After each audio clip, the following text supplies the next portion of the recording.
Hello everyone. आज हम लोग मई 2025 के करंट अफेयर्स डिस्कस करेंगे। जैसे कि मैं आपको जिस तरीके से याद करवाता हूँ, हमारा तरीका वही रहेगा। कुछ प्रश्नों में मैं आपको उसकी डिटेल्स बताऊंगा जहाँ पे मुझे लगेगा कि हाँ, यहाँ पे डिटेल्स बताना ज़रूरी है।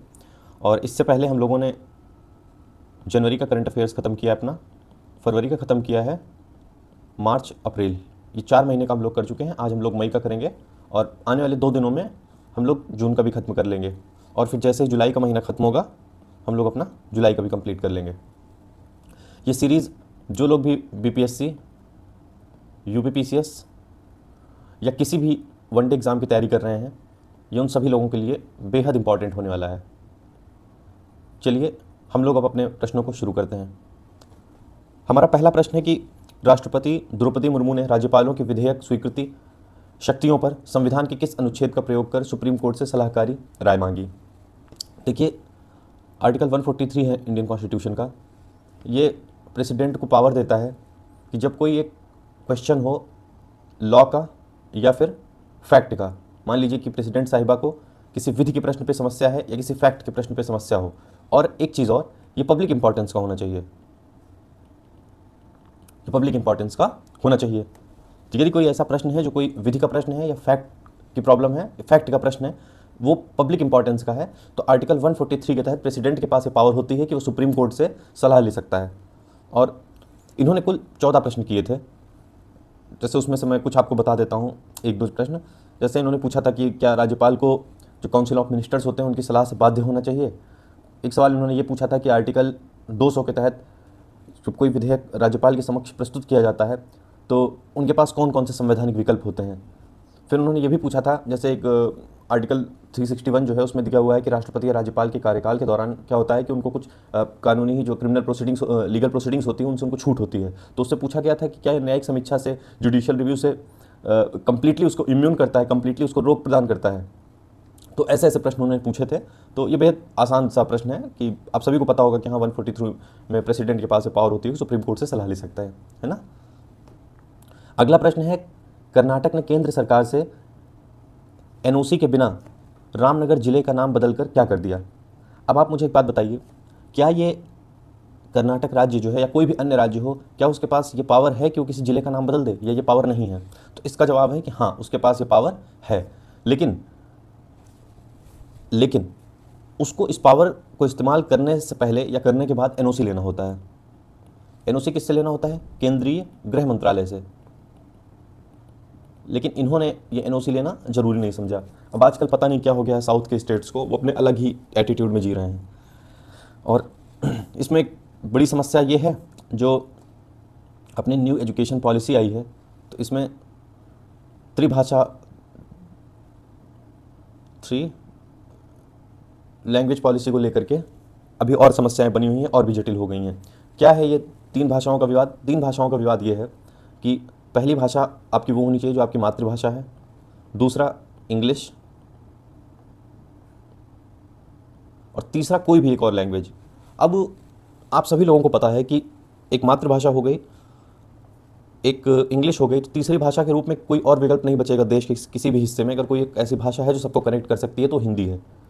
अब जो साउथ के स्टेट्स हैं, इनको अलग लेवल की प्रॉब्लम हो रखी है हिंदी से, तो लगातार ये विवाद बना हुआ है। तमिलनाडु से भी ये विवाद बना हुआ है लगातार, और तमिलनाडु में तो यहाँ तक आप जान लीजिए कि फंड्स वगैरह भी नहीं भेजे जा रहे हैं केंद्र के द्वारा, क्योंकि केंद्र का ये कहना है कि भाई जो हमारी पॉलिसीज़ हैं आप कॉपरेट करिए उसको इम्प्लीमेंट करने में, और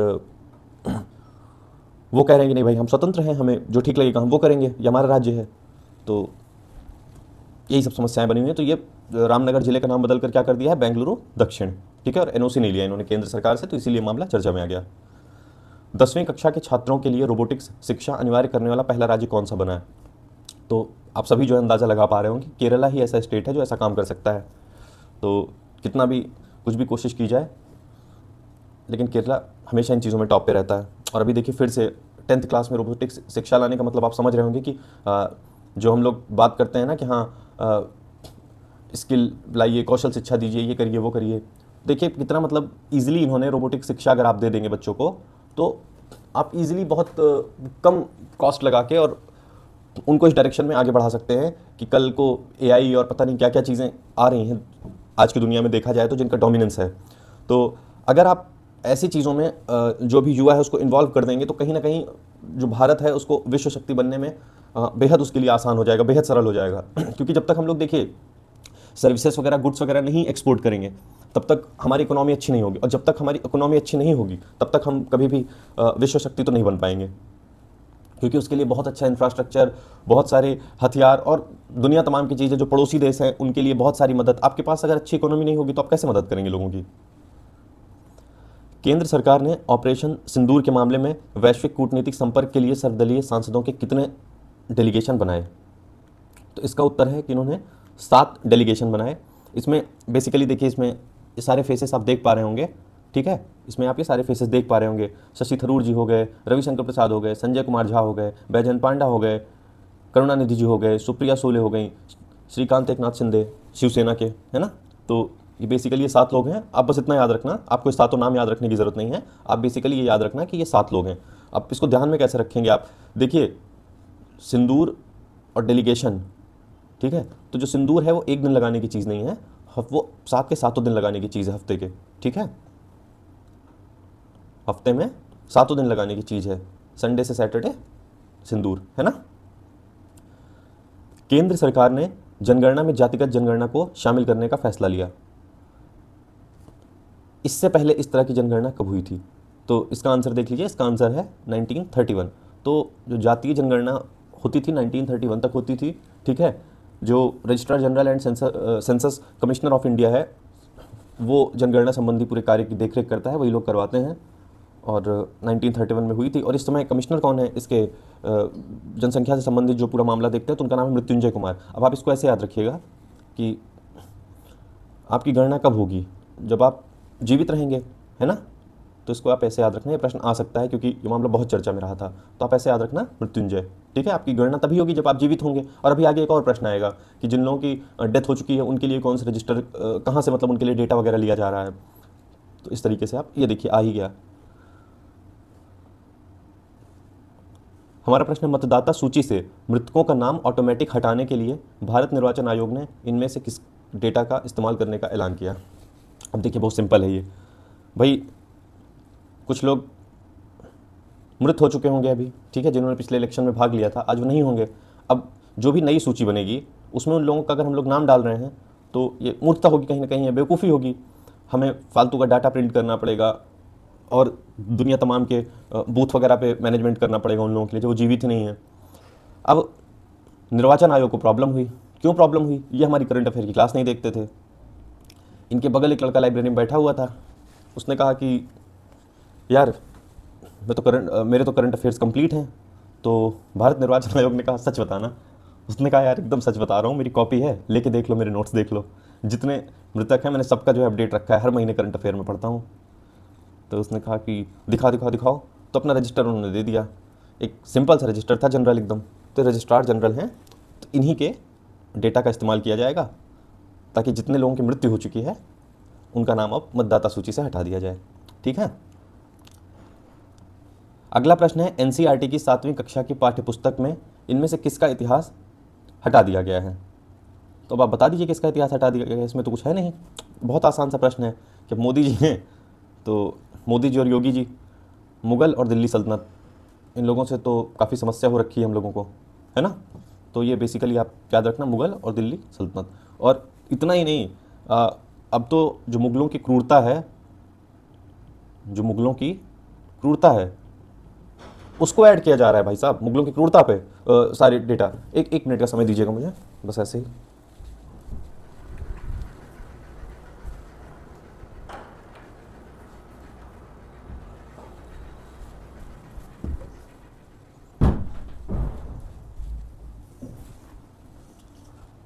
तो हम लोग क्या बात कर रहे थे? हाँ, इसमें मुग़लों की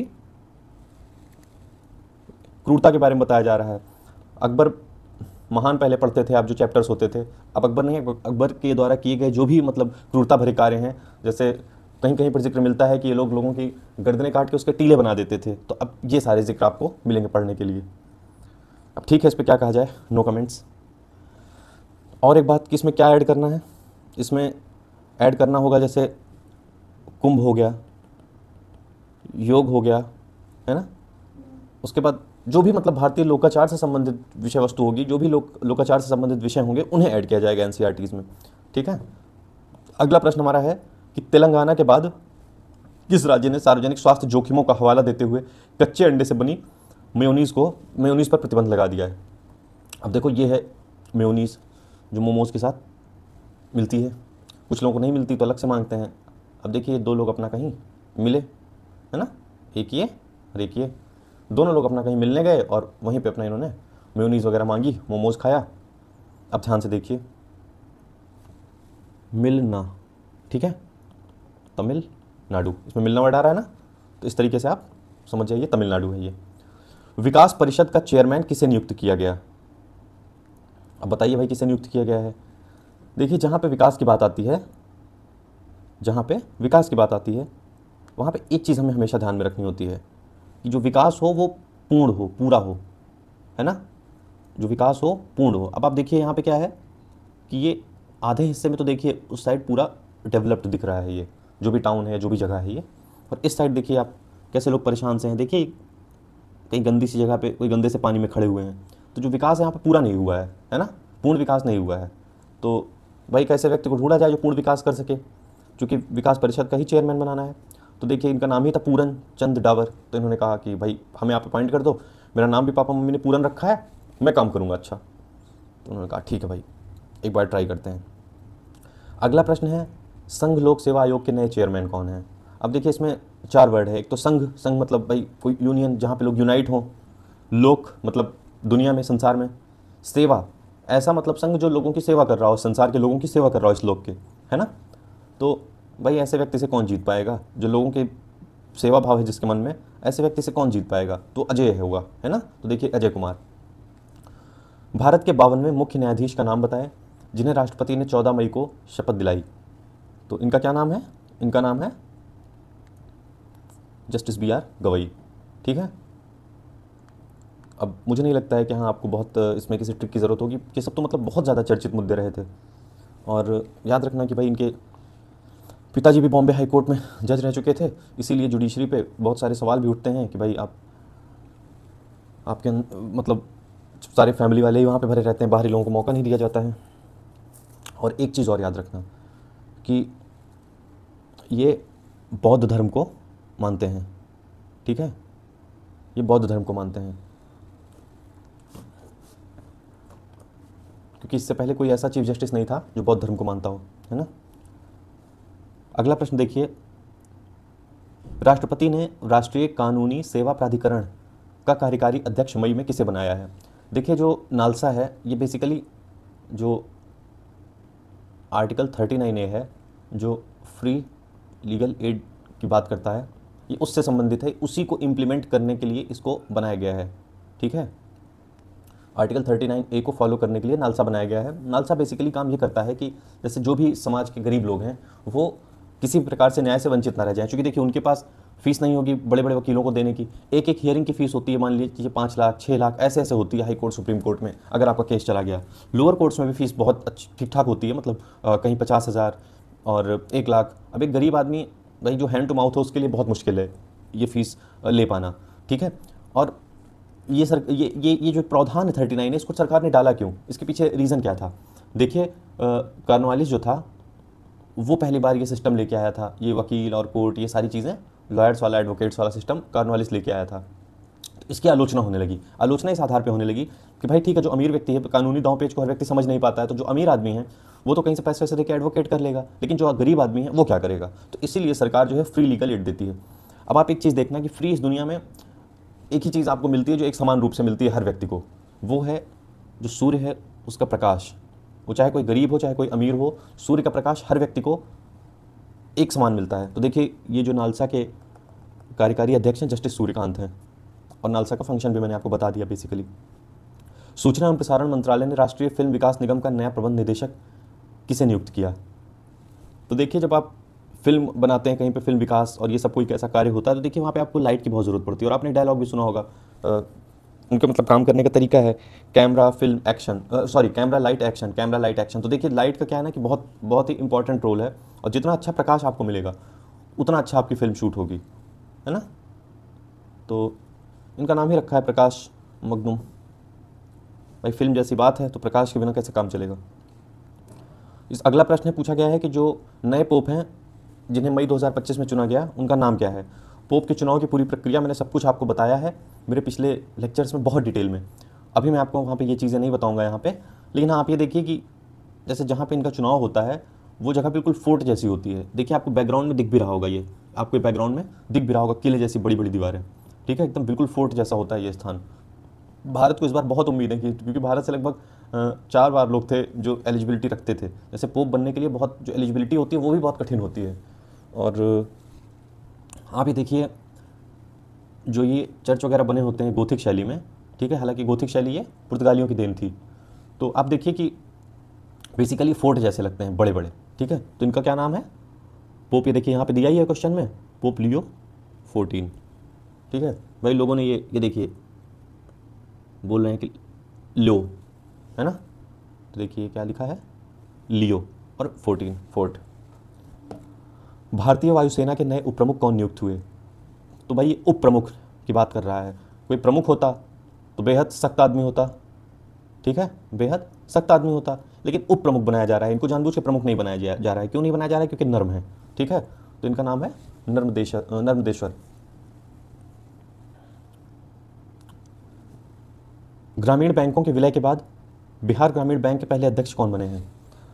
देखिए ये पूरा मामला ये है कि किसी भी राज्य में जितने ग्रामीण बैंक थे सबको अब मर्ज कर दिया गया एक दूसरे के साथ, ठीक है। और मर्ज करने के बाद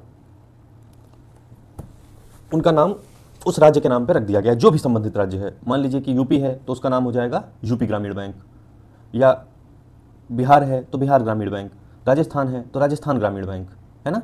तो इस प्रकार से जितने राज्य हैं उतने ग्रामीण बैंक हैं।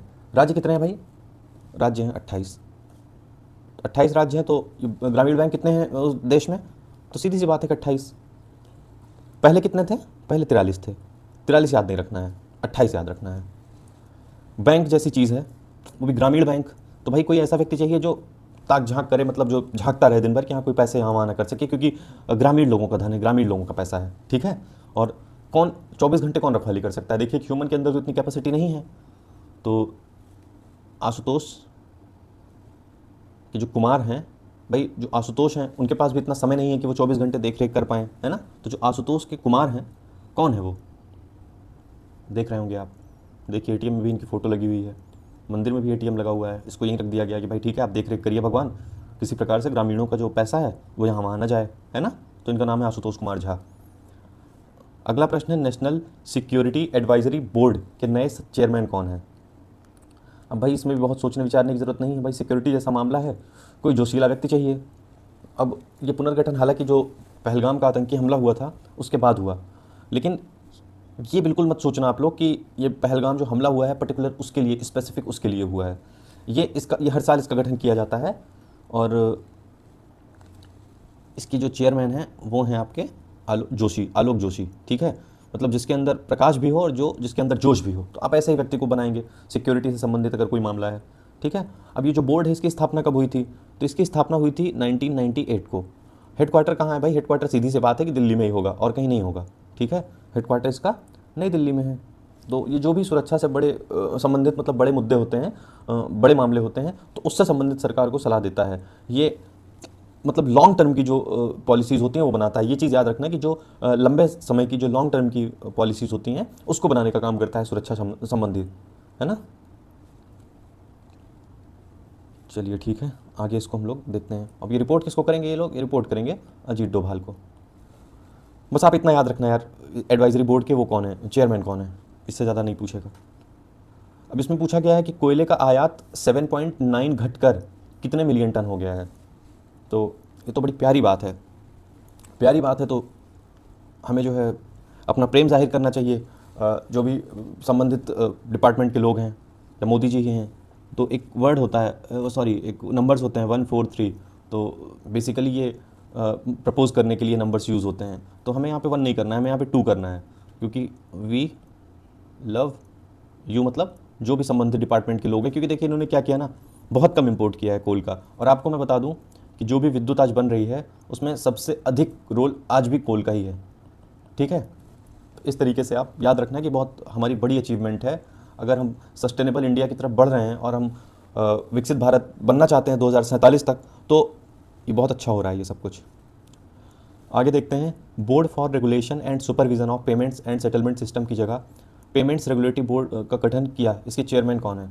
तो देखो, जहाँ पे पेमेंट रेगुलेटरी, अगर कोई भी रेगुलेशन से संबंधित बात होगी, ठीक है, तो वो पावर आरबीआई के हाथ में होती है हमेशा। कहीं भी आपको अगर मॉनेटरी रेगुलेशन से संबंधित कुछ भी अगर आपको मिलेगा तो सीधे आंख बंद करके आप आरबीआई लगा देना, क्योंकि ये चीज़ें आरबीआई एक्ट में बाकायदा लिखी हुई हैं कि जो भी मतलब फंड्स के रेगुलेशन से संबंधित जो भी पॉलिसीज़ होंगी वो सारी आरबीआई के हैंड में होगी, है ना। अब इसका कोई रेलेवेंस नहीं रह गया है, ये दोनों प्रश्न छोड़ दीजिए।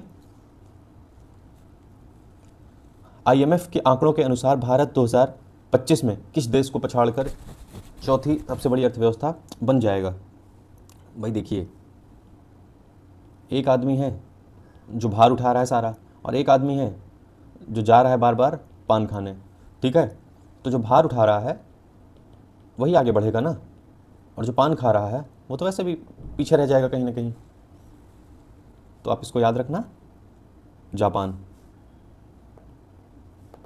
अगला प्रश्न है हमारा, इंडियन नेवी ने 5वीं शताब्दी के अजंता चित्रों पर आधारित प्राचीन सिले हुए जहाज का पुनर्निर्माण किया, इसका नाम बताइए।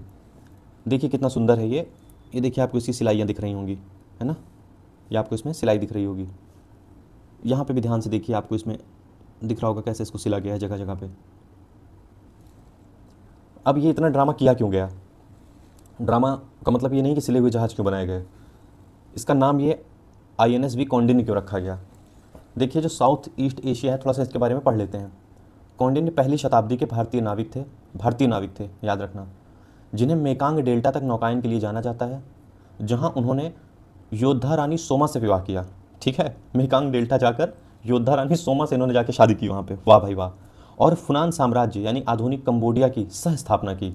सोचिए कहाँ है कंबोडिया? साउथ ईस्ट एशिया में, जो दक्षिण पूर्व एशिया के सबसे प्रारंभिक भारतीय राज्यों में से एक है। मतलब सोचो कि ये आदमी, इसका रोमांस का लेवल देखो कि वहाँ पहुँचे, शादी वादी की, अपना एक साम्राज्य बना दिया, और ये सबसे प्रारंभिक भारतीय राज्यों में से एक था।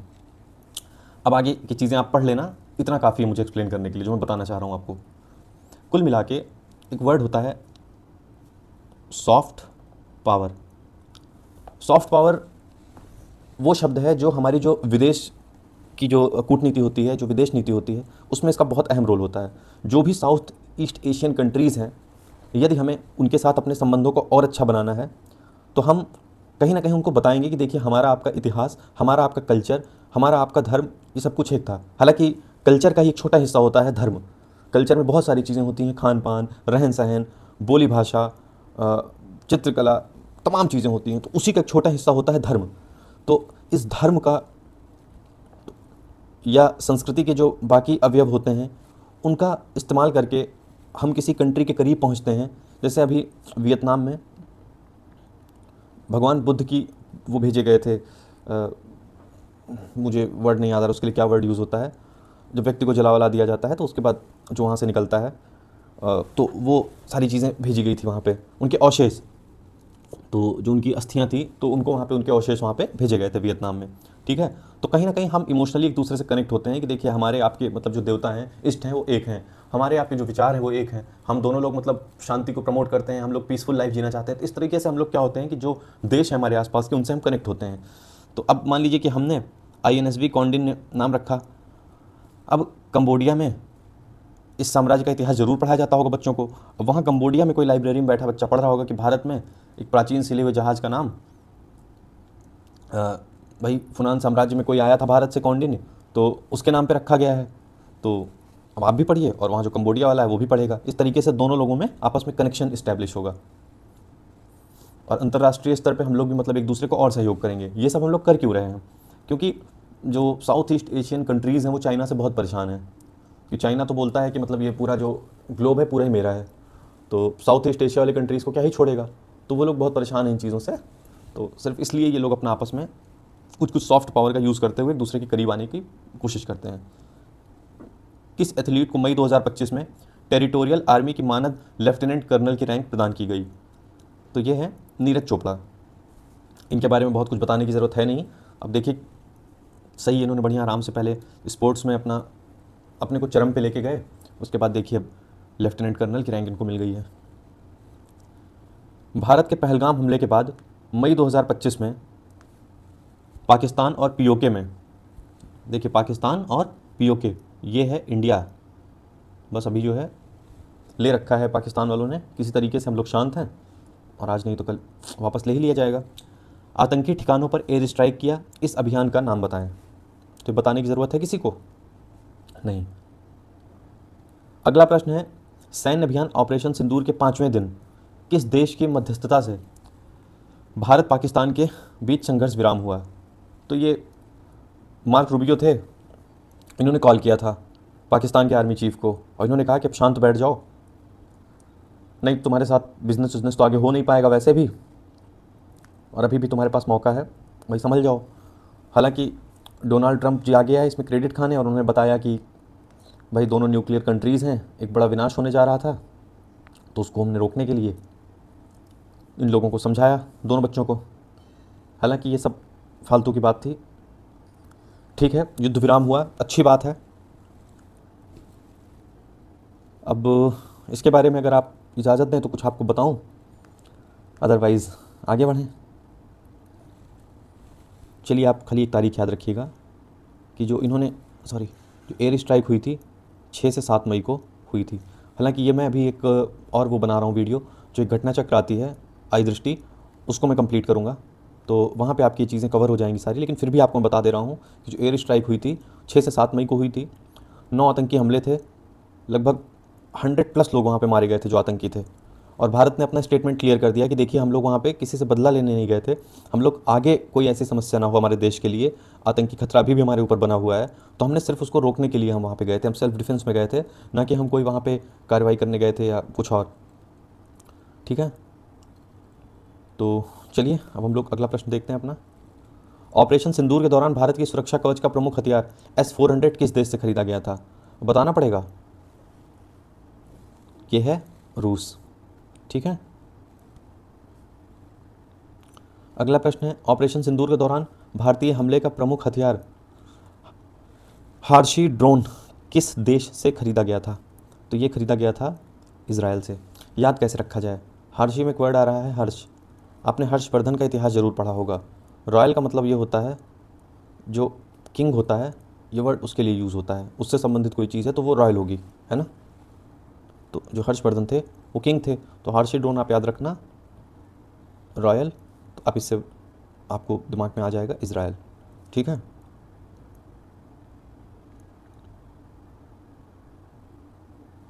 हवाई हमलों से बचने के लिए केंद्र सरकार ने सभी राज्यों में 7 से 9 अप्रैल को नागरिक सुरक्षा के लिए मॉक ड्रिल करवाने को कहा। इससे पहले इस तरह का मॉक ड्रिल देशव्यापी मॉक ड्रिल कब हुआ था? तो 1971 में हुआ था, जब भारत पाकिस्तान युद्ध हुआ था। इससे पहले तब भी ऐसा मॉक ड्रिल करवाया गया था। मॉक ड्रिल में बेसिकली लोगों को ट्रेनिंग दी जाती है कि जिस समय हमले वगैरह होंगे उस समय कैसे वो खुद को बचाएंगे, कहाँ उनको जाना होगा, किन जगहों पर छिपना सेफ होगा, ये सारी चीज़ें मॉक ड्रिल में बताई जाती हैं, सिखाई जाती हैं। अगला प्रश्न है, भारत ने किस नदी पर बने सलाल डैम बगलिहार जल विद्युत परियोजना बांध के गेट मई 2025 में बंद कर दिए, जिससे पाकिस्तान की ओर पानी जाना बंद हो गया है?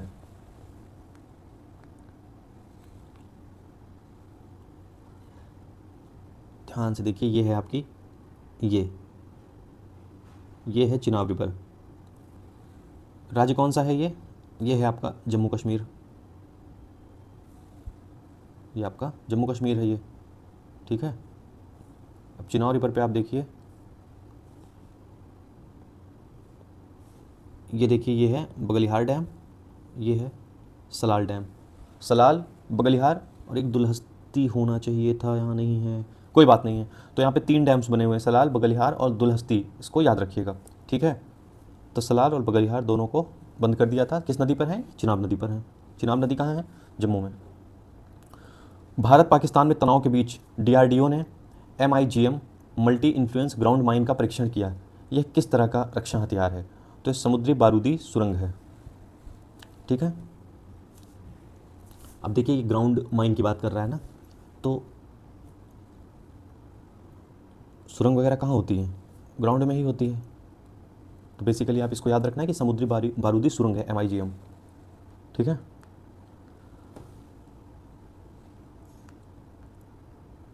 अगला प्रश्न लेते हैं। और हाँ, एक चीज़ ये भी आप ध्यान रखना, चलिए तो प्रश्न में दिया ही हुआ है, डीआरडीओ ने इसको बनाया है। देश के पहले एक्सप्रेस वे का नाम बताइए जहाँ रात में भी वायुसेना के विमानों की लैंडिंग सुविधा है। तो कहाँ पे की जाए लैंडिंग की सुविधा सबसे पहले? देखिए, भारत में जो सबसे लंबी नदी है वो है गंगा, ठीक है। 25 बड़ा प्यारा नंबर है, इसको याद रखना। और बाकी नदियाँ हैं लंबी, लेकिन वो पूरी की पूरी भारत में नहीं बहती हैं, मतलब उसकी जो पूरी लंबाई है उसका लाभ हमें भारत में नहीं मिलता है। कोई नदी तिब्बत में बह रही, कोई नदी चीन में बह रही, कोई नदी पाकिस्तान चली जा रही है, ठीक है। तो ये कहाँ पे हुआ है? गंगा एक्सप्रेस वे पे हुआ है। गंगा एक्सप्रेस वे क्या है भाई? मेरठ से शुरू हुआ है, प्रयागराज में ख़त्म हुआ। मेरठ, हापुड़, ज्योतिबा फूले नगर, शाहजहाँपुर, संभल, बदायूं, फरुखाबाद, हरदोई, उन्नाव, रायबरेली, प्रतापगढ़, प्रयागराज। जो यूपी वाले लोग हैं समझ रहे होंगे इस चीज़ को, है ना। देखिए, यहाँ से शुरू होकर भाई मेरठ के बाद यहाँ थोड़ा आगे बढ़ेंगे दिल्ली शुरू हो जाएगा, और यहाँ प्रयागराज के बाद आप लगभग थोड़ा आगे बढ़ेंगे तो यूपी खत्म हो जाता है।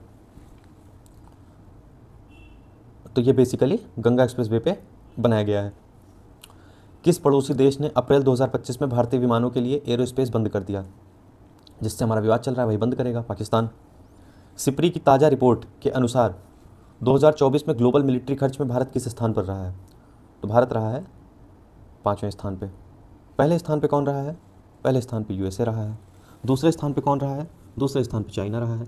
तीसरे पे रशिया, UCR, UCR, ये टॉप 3 हैं, ठीक है। 5वें पे आपको बता ही दिया कि इंडिया है। बीच में कौन बच रहा है? जी बच रहा है।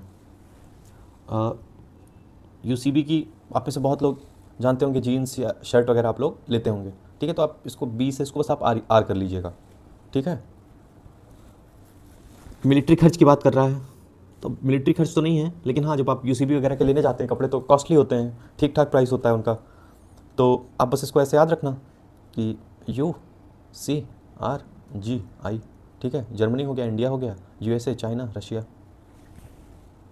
और ये चीज़ आप याद रखना यहाँ पे कि देखिए रशिया से ऊपर है चाइना, ठीक है, मिलिट्री खर्च के मामले में। हाँ, ये हो ही चुका है। पहले स्थान पर कौन है? सूचना एवं प्रसारण मंत्रालय ने मई 2025 किस देश के वेब सीरीज़, फिल्में, गाने, पॉडकास्ट, अन्य कंटेंट पर बैन लगा दिया है? तो पाकिस्तान से पंगा हुआ था, इसी का सब बैन होगा।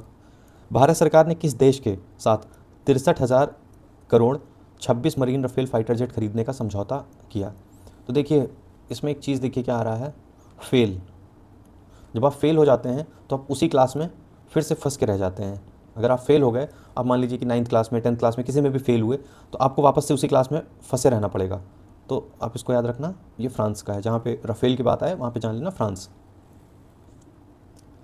भारत और किस देश के बीच संयुक्त सैन्य अभ्यास नोमैडिक एलिफेंट का आयोजन 2025 में हुआ? देखिए, कुछ संसार में बड़े तुच्छ प्राणी होते हैं, उनकी तुच्छता का प्रमाण आप इस बात से ले सकते हैं कि वो हाथ में गन वन लेके और कोई भोली भाली सी लड़की है उसको धमकियाँ देंगे और इमोशनल ड्रामा करेंगे। पहले इमोशनल ड्रामा करेंगे, फिर उसके बाद गोलियाँ वोलियाँ चलाने की धमकी देंगे, ठीक है। तो लड़कियाँ समझाती हैं कि तुम मतलब no don't be mad, no don't be mad, ठीक है, पागलपन मत करो। तो देखिए, इसमें एक वर्ड आ रहा है नो मैड, नो मैड, और इसमें एक वर्ड आ रहा है गोलियाँ। मतलब ये है कि भाई तुम पागल बन के ये सब मत करो, गोलियाँ ये मत चलाओ, ठीक है। तो इसको आप याद रखना, मंगोलिया नोमैडिक एलिफेंट एक्सरसाइज। भारतीय सेना ने मई 2025 में किस राज्य से तीस्ता फील्ड फायरिंग रेंज में तीस्ता प्रहार अभ्यास का आयोजन किया है? तीस्ता, अब ये भारतीय सेना का पूरा है और ये पूछा जा रहा है किस राज्य में इन्होंने किया है। तो ये देखिए, बेसिकली ये वेस्ट बंगाल है, ठीक है, वेस्ट बंगाल की बात हो रही है। और तीस्ता से आप आसानी आप समझ सकते हैं कि ये वेस्ट बंगाल की बात हो रही है। बैसाख दिवस पर एयरफोर्स का विशेष विमान सारनाथ के विहार से भगवान बुद्ध के पवित्र अवशेषों को किस देश में सीमित समय के लिए ले जाया गया? अभी मैंने थोड़ी देर पहले भी आपको बताया था कि ये वियतनाम में लेके गए थे, ठीक है। भगवान बुद्ध के जो अवशेष थे, पवित्र अवशेष, उनको वियतनाम लेके गए थे। क्यों लेके गए थे? वही रीज़न है, सॉफ्ट पावर। किसी देश को आप ये कन्विंस करिए उसको कि देखिए हमारी आपकी जो कल्चर और जो विचार या जो हमारी पॉलिसीज़ हैं, ये सारी चीज़ें हमारी एक तरीके की हैं, क्योंकि हम लोग शांति प्रिय देश हैं, हम लोग भगवान बुद्ध को मानने वाले देश हैं। तो इससे क्या होता है कि हम देशों के करीब जाते हैं, हमारे बीच विश्वास बढ़ता है, हमारे बीच बड़े बड़े एग्रीमेंट्स होते हैं, व्यापार बढ़ता है और दुनिया तमाम की चीज़ें होती हैं। भाई कोई कंपनी वहीं पे पैसा लगाएगी, उसी देश में पैसा लगाएगी अपने, जहाँ पे उसको विश्वास हो कि हाँ भाई यहाँ पे हमारे साथ गड़बड़ नहीं होगा, धोखा नहीं होगा, फ्रॉड नहीं होगा। चाइना जैसी देशों में कोई कंपनी क्यों जाना चाहेगी पैसा लगाने के लिए? धूर्त हैं वो लोग, है ना। World para athletics grand prix में पुरुषों की जेवलिन थ्रो F42 कैटेगरी, ये क्या है F42 कैटेगरी में किस भारतीय ने 61.17 मीटर थ्रो फेंक कर वर्ल्ड रिकॉर्ड बनाया? देखिए, जो दिव्यांग लोग होते हैं उनमें कई सारी कैटेगरीज होती हैं, उन्हीं कैटेगरीज में से एक कैटेगरी होती है F42 कैटेगरी। अब उसमें भी इनका वेट देखा जाता है कि किस लेवल तक ये लोग दिव्यांग हैं, है ना। तो इस प्रकार से ऐसा देखा जाता है। तो ये कौन है? महेंद्र गुर्जर। महेंद्र गुर्जर। अब देखिए, जेवलिन थ्रो की बात हो रही, कोई चीज़ थ्रो करना है तो कोई बाहुबली व्यक्ति चाहिए। तो आपने सुना होगा ना वो महेंद्र बाहुबली। तो आप इसको ऐसे याद रखना कि F42 कैटेगरी में और 61.17 मीटर, ये याद रखने की ज़रूरत नहीं, इतना एग्जैक्ट नहीं पूछा जाएगा। इतने सारे कॉम्पिटिशन्स हो रहे हैं वर्ल्ड लेवल पे, अगर आपसे एक एक चीज़ें पूछने लगा तो आप यही पढ़ते रह जाएंगे। आप बस ये महेंद्र बाहुबली इनको याद रखिएगा, महेंद्र गुर्जर को, ठीक है ना। ये कैटेगरी पूछेगा ना, आपसे ये दूरी पूछेगा, आपसे कुछ नहीं पूछेगा, बस इतना पूछेगा कि जो world para athletic grand prix में पुरुषों के जो जेवलिन थ्रो में वर्ल्ड रिकॉर्ड किसने बनाया, तो ये महेंद्र गुर्जर का नाम हो जाएगा, ठीक है। 1 मिनट में पानी पी लेता हूँ।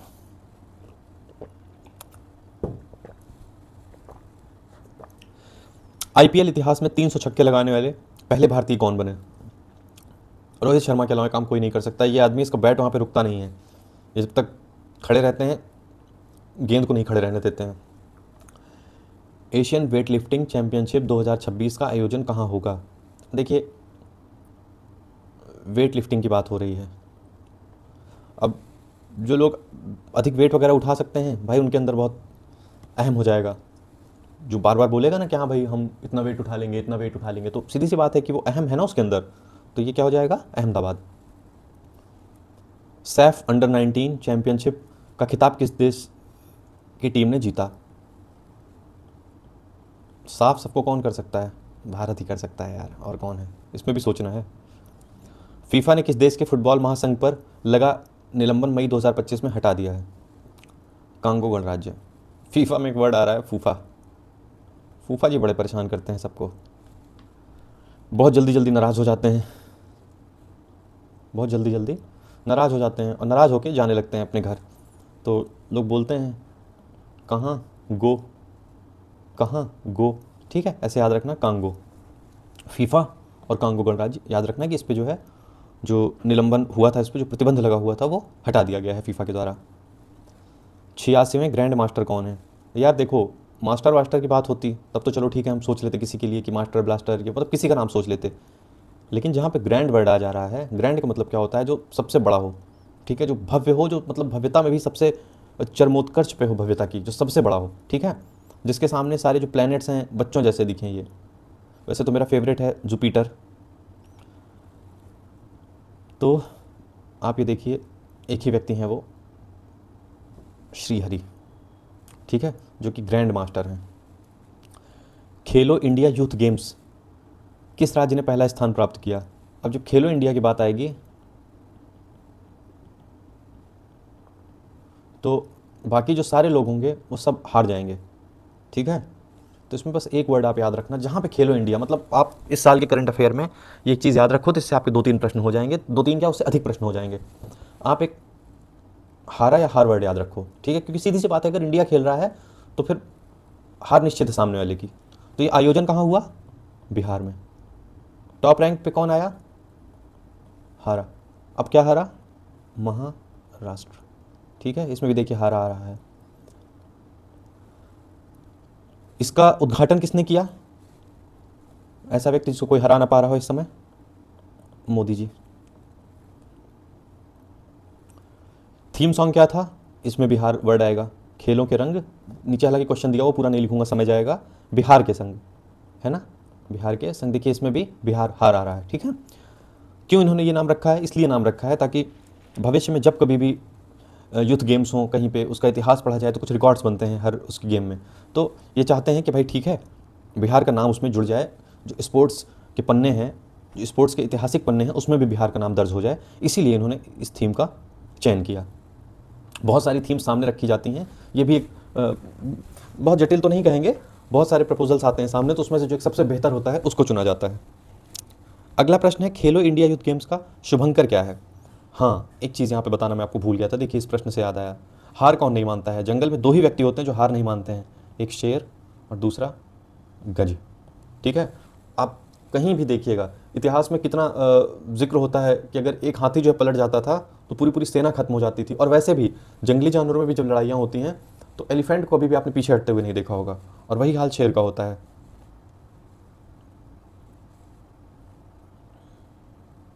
देखिए इसका शुभंकर क्या था? गज सिंह, मतलब ये गज है, देखिए इसमें इसकी सूंड वगैरह आपको दिख रही होगी, और हाथ से और ये सब जो बाकी पूरा इसका स्ट्रक्चर है वो सिंह वाला है। सिंह की खासियत क्या होती है? कहीं भी कोई मरा हुआ शिकार पड़ा होगा, कुछ भी पड़ा होगा, उसको ये टच नहीं करेगा, खुद शिकार करके, ठीक है, अपना भोजन करता है ये। दूसरी बात, जितनी भूख होगी उससे अधिक कभी भी ये शिकार नहीं करेगा, जितनी भूख होगी उतना ही शिकार करेगा और तुरंत भोजन करके और आराम करेगा। तो इसीलिए इसको जंगल का राजा कहते हैं, शेर को।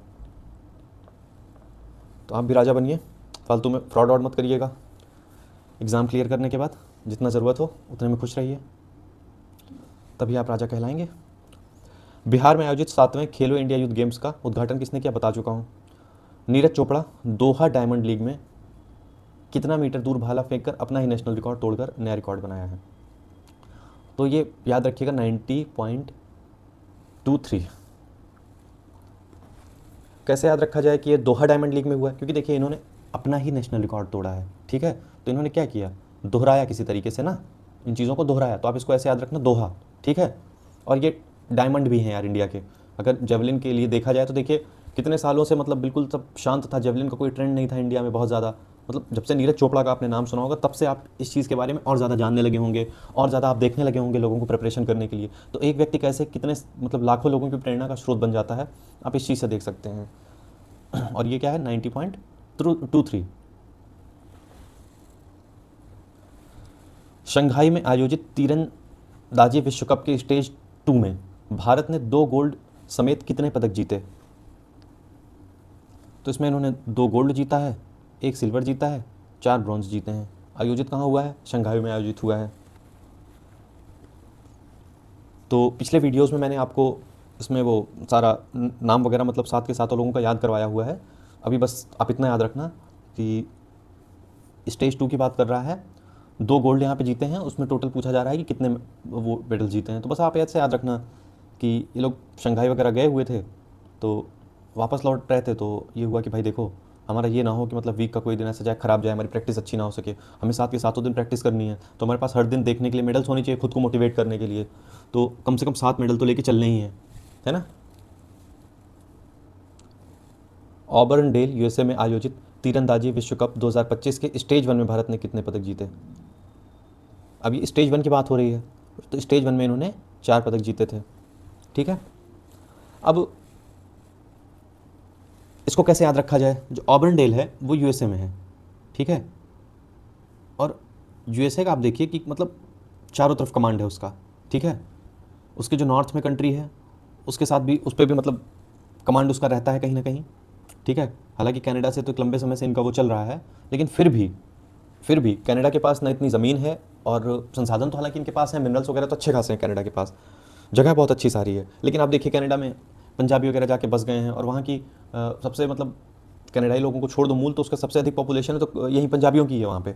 तो यूएसए का ऐसा कंट्री है जिसके मतलब चौतरफा अगर देखा जाए तो उसका मतलब गुणगान होता रहता है ना, कि डेवलप्ड कंट्री है, और लोग जाना भी पसंद करते हैं, क्योंकि जो राइट्स वगैरह ये सब सारी चीज़ें जो है अगर आप देखेंगे तो बहुत बहुत ज़्यादा मतलब अच्छे लेवल पे आपको देखने को मिलेगा। कॉन्स्टिट्यूशनलिज्म और प्रेसिडेंट का जो इलेक्शन वगैरह है ये सब भी बहुत मतलब फेयर तरीके से होता है। अभी भी कुछ चीज़ें हैं जो यूएसए में बहुत अच्छी हैं, तभी यूएसए को यूएसए बनाया हुआ है। तो आप ऐसे याद रखिएगा कि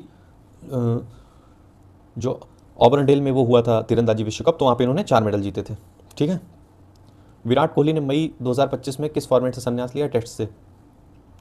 रोहित शर्मा ने भी ले लिया था टेस्ट से संन्यास। जर्मनी की फुटबॉल लीग बुंडेसलीगा खिताब 2025 किसने जीता? तो इसमें एक वर्ड आ रहा है बुंडेसलीगा। बुंडेसलीगा में एक वर्ड आ रहा है वुड। ठीक है, कैसे याद करवाया जाए बुंडेसलीगा?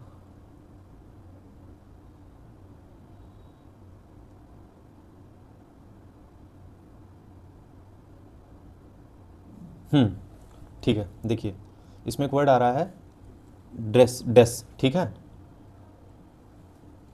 इस ड्रेस को आप थोड़ा ड्रेस समझ लीजिए, मतलब इसको थोड़ा सा आप इसको, रुकिए मैं इसको कर देता हूँ ऐसे ही ताकि आपको दिक्कत ही ना हो कोई।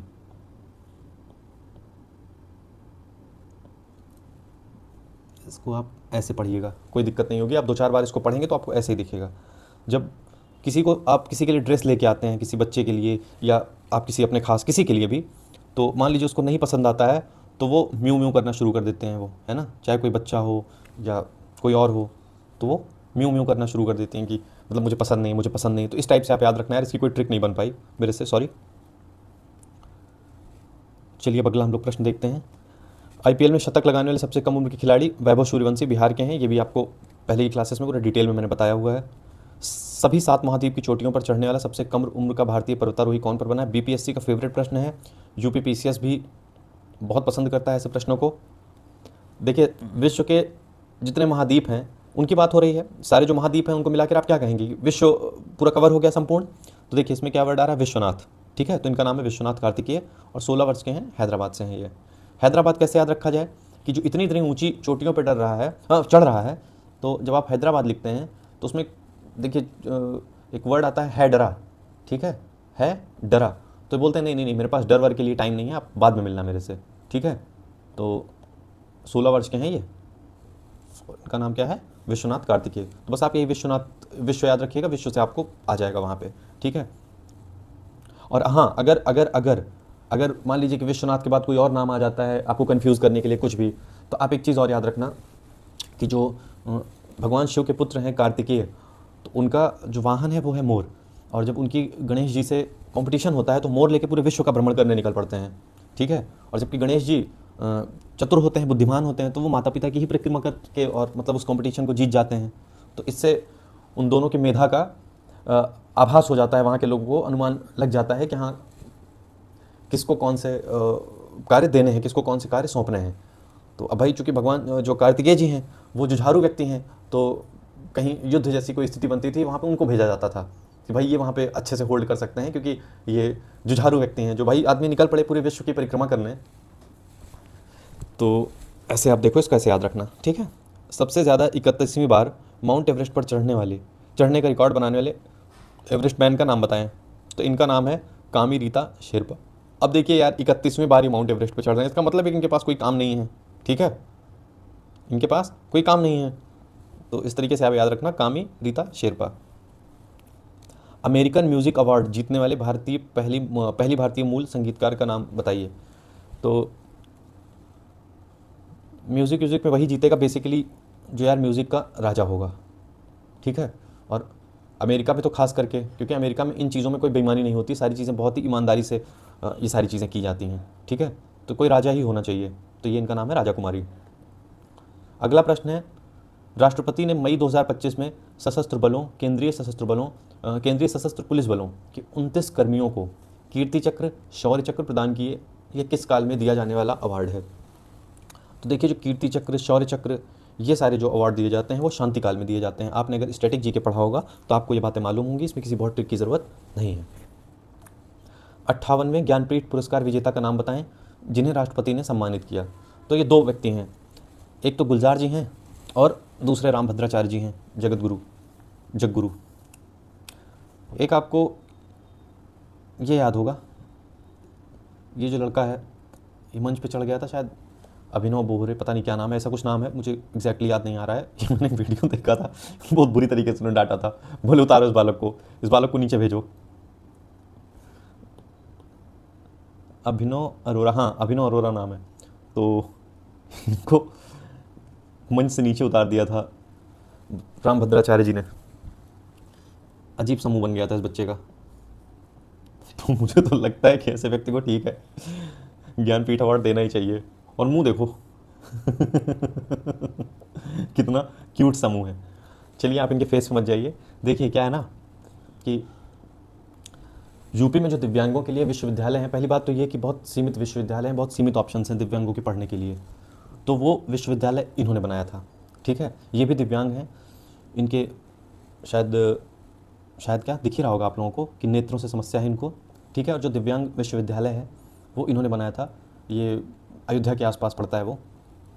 दूसरा गुलजार को क्यों दिया गया ज्ञानपीठ अवार्ड, ये मैं आपको बताता हूँ, तो आपको लगेगा कि नहीं ठीक है। मेरा हक नहीं है तुम पर, मैं एक सेकंड इसको यूज़ करते हैं। मेरा हक नहीं है तुम पर, ये जानता हूँ मैं, फिर भी न जाने क्यों दुआओं में तुझको मांगना अच्छा लगता है। वाह भाई वाह। जो जाहिर करना पड़े वो दर्द कैसा, और जो दर्द ना समझ सके वो हमदर्द कैसा। अरे वाह भाई, आप लोग भी वाह वाह कर दीजिएगा। यूँ तो हम अपने आप में गुम थे, सच तो ये है कि वहाँ भी तुम थे। और ये तो और भी अच्छा है। दुपट्टा क्या रख लिया सर पे, वो दुल्हन नज़र आने लगी। दुपट्टा क्या रख लिया सर पर, वो दुल्हन नज़र आने लगी। उसकी तो अदा हो गई, हमारी जान जाने लगी। अब आप समझ सकते हैं कि क्यों इनको ज्ञानपीठ अवार्ड दिया गया। इतने ज्ञानी व्यक्ति, ठीक है। पूरे क्लास में, पूरे इस लेक्चर के दौरान अगर सबसे अधिक कुछ आपको अच्छा लगा होगा तो गुलजार जी अच्छे लगे होंगे, ठीक है। और रामभद्राचार्य जी ने तो इनको भगा ही दिया था, खैर तो ये तो हैं ही ज्ञानी व्यक्ति, ठीक है। तो बस ऐसे याद रखना, इसको भूलोगे नहीं, मुझे नहीं लगता है कि आप भूल पाओगे। राष्ट्रपति ने कितने लोगों को पद्म विभूषण अवार्ड 2025 दिए? 7 लोगों को दिए। विभूषण का क्या मतलब होता है? विभूषण का मतलब होता है कोई चीज़ विभूषित होना, सुंदर होना, अच्छी दिखना, ये होता है विभूषित होने का मतलब। आप ये बताइए कि किस दिन आप चाहते हैं कि आप अच्छे ना दिखें? संडे को, मंडे को, ट्यूसडे को, वेंसडे को, थर्सडे को, फ्राइडे को या सैटरडे को? किस दिन चाहते हैं कि आप अच्छे ना लगें? मुझे नहीं लगता कि कोई भी हफ्ते का ऐसा दिन होता होगा जिस दिन आप चाहते हो कि आप अच्छे ना दिखें, ठीक है। तो विभूषित करने जैसी बात थी, तो इन्होंने कहा कि भाई देखिए पूरे 7 डेज चाहिए। 7 नंबर इससे पहले भी 2 बार आ चुका है, तो आप याद रखिएगा, ठीक है। कितने लोगों को पद्म भूषण अवार्ड दिया गया? अब पद्म भूषण अवार्ड देने की बात हो रही थी तो कुछ समझ नहीं आया, तो भाई लोगों ने कहा कि उनको दे दीजिए, आप उनको, ठीक है, उनको दे दीजिए, उन्हीं को दे दीजिए। तो 19 से 19। अगला प्रश्न है, राष्ट्रपति ने कितने लोगों को पद्मश्री अवार्ड दिए? अब देखिए जो पद्मश्री है वो जब आप क्रम देखेंगे इनका, तो ये इस क्रम में सबसे नीचे है। सबसे ऊपर विभूषण, उसके नीचे भूषण और उसके नीचे श्री, ठीक है। तो सबसे नीचे पद्मश्री अवार्ड्स आते हैं। अब आप देखिए यहाँ पे ध्यान से देख रहे हैं कितनी भीड़ है, पीछे तक देखिए। और ये तो मतलब इसके पीछे की व्यू आ नहीं पाया है, और ज़्यादा भीड़ है यहाँ पे। ये तो बहुत हमें सामान्य सा दिख रहा है। ये हैं राष्ट्रपति महोदया, और यहाँ पे पीछे बहुत ज़्यादा भीड़ है। ये तो मतलब जितना इसमें आ पाया होगा इस फोटो में उतना दिख रहा है। अब पद्मश्री अवार्ड बहुत ज़्यादा बांटने थे, तो राष्ट्रपति महोदया ने सोचा कि भाई हम कब तक ऐसे काम करेंगे, कुछ इसका तरीका निकालते हैं। तो उन्होंने कहा 1-13, 1-13, 1-13, 1-13, 1-13, 1-13, ऐसे ऐसे करके जल्दी जल्दी इन्होंने सोचा कि बांट दें। अब हम हर व्यक्ति के आने पे स्पीच दें या उसका स्पीच सुने तो फिर तो यार इसमें बहुत टाइम निकल जाएगा, ये तो महीनों का प्रोसेस हो जाएगा, बल्कि और ज़्यादा का। तो इस तरीके से इन्होंने जल्दी जल्दी निपटाने के लिए कहा कि 1-13, 1-13। अब इसको आप कैसे याद रखेंगे, क्योंकि ये सबसे इस कैटेगरी में सबसे नीचे आता है जो ये अवार्ड्स हैं। पहले विभूषण, फिर भूषण, फिर पद्मश्री, है ना। तो आप इसको ऐसे याद रखना। सबसे ज़्यादा किस संस्थान को 4 पुलित्ज़र पुरस्कार मिले हैं? देखिए ये क्या कर रही है, इसके लेग को पुल कर रही है ना। क्यों पुल कर रही है? क्योंकि ये इसका न्यू यार है, ठीक है। अभी इसका ये न्यू यार है तो इसका लेग पुल कर रही है। 4 पुलित्ज़र पुरस्कार द न्यूयॉर्क टाइम्स को। किस भारतीय फिल्म निर्माता को फ्रांसीसी सरकार ने प्रतिष्ठित, ये मैं नहीं पढ़ूंगा, officer of the order of arts and letters, officer of the order of arts and letters किसको दिया है फ्रांस सरकार ने? देखिए फ्रांस का अवार्ड है, ठीक है, फ्रांस का अवार्ड है आर्ट्स से संबंधित। तो आप एक चीज़ देखिए कि जनरली ये लड़कियां शायद ज़्यादा रिलेट कर पाएंगी। अब मान लीजिए कि ये कहीं ऊपर से जा रही थी नीचे, ठीक है। अब इन्होंने बहुत फैशन में, बहुत आर्ट वगैरह को ध्यान में रखते हुए अजीब अजीब सी पायलें खरीद ली। हाँ, अब कहीं जा रही थी, ऊपर से नीचे गिरी। अब ये देखो पैर वैर इनका ब्लैक हो गया, देखो कितनी ज़ोर से चोट लगी। पैर देखो यहाँ पे बिल्कुल ब्लैक हो गया है ना। इसकी वजह से इन्होंने कहा कि भैया इतना हम चोट वोट नहीं खा पाएंगे, हमारा वर्ड होता है कपार या कपाड़ होता है शायद, पता नहीं, दो में से कुछ एक होता है। इसका मतलब होता है सिर। कि इनको लगा कि अभी तो हमारा पैर में चोट लगी है हमारे, बाद में तो मेरा कपाड़ भी फूट जाएगा। तो इन्होंने बेसिकली इसको देखिए उतार दिया फाइनली, है ना। इनका क्या नाम है? पायल कपाड़िया। फ्रांस से फंसना, भाई आप जाएंगे और इतना ज़्यादा आप फैशन में रहेंगे तो कहीं ये उलझ जाएगा, फंस जाएगा, तो आप गिर पड़ेंगे तो देखिए, गिर पड़ेंगे तो देखिए चोट लग जाएगी ऐसे, है ना। देखिए बीच में ब्लैक दिख रहा होगा पैर, यहाँ पे देखिए ध्यान से, यहाँ पे ये कलर अलग है और ये कलर अलग है, जैसे लग रहा है कि चोट लगी हुई है। तो बस आप ऐसे याद रखना कि फ्रांसीसी सरकार, अगर कोई आर्ट्स एंड लेटर से संबंधित कोई अवार्ड की बात आएगी तो आप याद रखना पायल, ठीक है। पायल फंस जाती है और आपको चोट लग जाती है। लता दीनानाथ मंगेशकर पुरस्कार 2025, इस पुरस्कार से किसे सम्मानित किया गया? देखिए, लता दीनानाथ मंगेशकर, दो चीज़ें इसमें आपको पकड़नी पड़ेंगी। नहीं तो दीनानाथ में तो आप बहुत सारे भगवान का जिक्र हो सकता है ना। लेकिन आपको यहाँ पे बेसिकली दो वर्ड्स पकड़ने हैं, एक तो नाथ पकड़ना है दीनानाथ, और ये दूसरा मंगेशकर, इसमें मंग पकड़ना है आपको, ठीक है। तो जब आप इसमें मंग वर्ड पकड़ लेंगे तो यहाँ भी आपको मिल जाएगा मंग। दीनानाथ, तो जो नाथ होते हैं मंगल, ये मंग से संबंधित तो मंगल देवता होते हैं, ठीक है। तो देख लीजिए इसमें मंगलम बेड़ा, बहुत आसान है, कुछ नहीं करना, बस आपको यहाँ पे मंग वर्ड पकड़ लेना और यहाँ पे मंग वर्ड पकड़ लेना, दोनों कॉमन है। भारत के महापंजीयक द्वारा मई 2025 में जारी नमूना पंजीकरण प्रणाली रिपोर्ट 2021 के अनुसार भारत की कुल प्रजनन दर कितनी है? 2.0, यानी कि 2 है। अब इसको कैसे ध्यान में रखा जाए? देखिए, जहाँ पे रिप्रोडक्शन की बात होती है वहाँ पे 2 लोगों की ज़रूरत होती है ना। और इन्हें एक सेफ प्लेस चाहिए होता है ताकि इनके बेबी सुरक्षित रहें, अपने बच्चों को अच्छे से पाल सकें। तो इस प्रकार से 2 लोगों की ज़रूरत होती है बच्चों के पालन में भी, ठीक है, और जो रिप्रोडक्शन का प्रोसेस होता है उसमें भी। वर्ल्ड प्रेस फ्रीडम इंडेक्स में पहले रैंक पर कौन सा देश है? तो ये है नॉर्वे। कैसे याद रखा जाए कि पहले रैंक पे है ये? इसको ऐसे याद रखिए, ये देखिए ये प्रेस की गाड़ियाँ हैं, ठीक है, और इनके वे में कोई आए ना आए कोई इनके वे में। ये भी प्रेस की गाड़ी है आज तक की, ये इमेज ब्लर हो गई है, हाँ। तो इनके भी वे में कोई आए ना, मान लीजिए कोई सवाल जवाब कुछ करना चाह रहे हैं तो कोई इनको रोके ना, कि पता लगे कि कहीं पब्लिक इनको रोक ले, पुलिस रोक ले, सरकार रोक ले, ठीक है।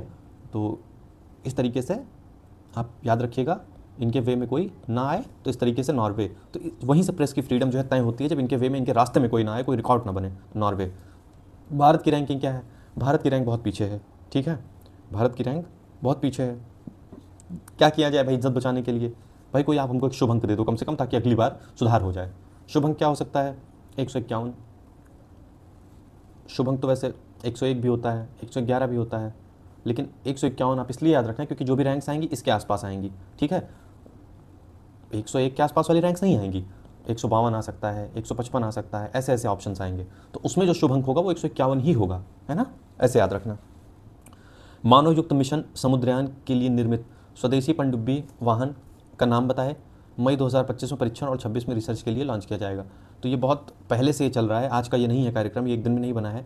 इसका नाम है मत्स्य 6000। तो ये 6000 मीटर नीचे जाएगी और वहाँ जा कर के जो भी रिसर्च वगैरह होती है कि भाई हमें क्या संसाधन मिल सकते हैं, हमें हमारी जो भविष्य की ज़रूरतें हैं उनको पूरा करने के लिए हम कैसे समुद्र में उतर के हमें क्या ऐसी चीज़ें हैं जो मिल पाएंगी। और अगर इंडिया को सस्टेनेबल बनाना है तो हो सकता है कुछ ऐसे हमें ऊर्जा के रिसोर्सेज मिल जाएं, या मतलब बहुत सारी चीज़ें जो हमें मिल सकती हैं जो भविष्य में हमारे काम आ सकती हैं, ठीक है। कुछ हमें नई ऐसी स्पीशीज़ मिल सकती हैं, या हो सकता है कि नीचे भी कुछ ऐसे आवास के ऐसे गुंजाइश हो कि हम लोगों को वहाँ पे शिफ्ट कर सकें। भाई जो भी ये न्यूक्लियर वॉर वगैरह ये सब होता है तो इससे बचने के लिए हमारे पास अभी कोई सॉलिड ऐसा विकल्प नहीं है। अगर एक बार कोई ऐसा न्यूक्लियर वॉर हो जाता है तो हर व्यक्ति उसकी चपेट में आ जाएगा, हर व्यक्ति मौत के मुंह में चला जाएगा। तो बहुत सारी चीज़ें हैं और इसीलिए लोग स्पेस एंड ऑल के लिए भी परेशान हैं कि कुछ ऐसा होगा तो जैसे अमेरिकन तो और चालू हैं, सोचते हैं हम सारे के सारे लोगों को स्पेस में भेज देंगे, नीचे एक बार न्यूक्लियर बॉम्ब छोड़ के उसके बाद फिर आ जाएंगे वापस और पूरी दुनिया पे राज करेंगे। हालांकि मैं मजाक कर रहा हूँ, ऐसा कुछ नहीं है।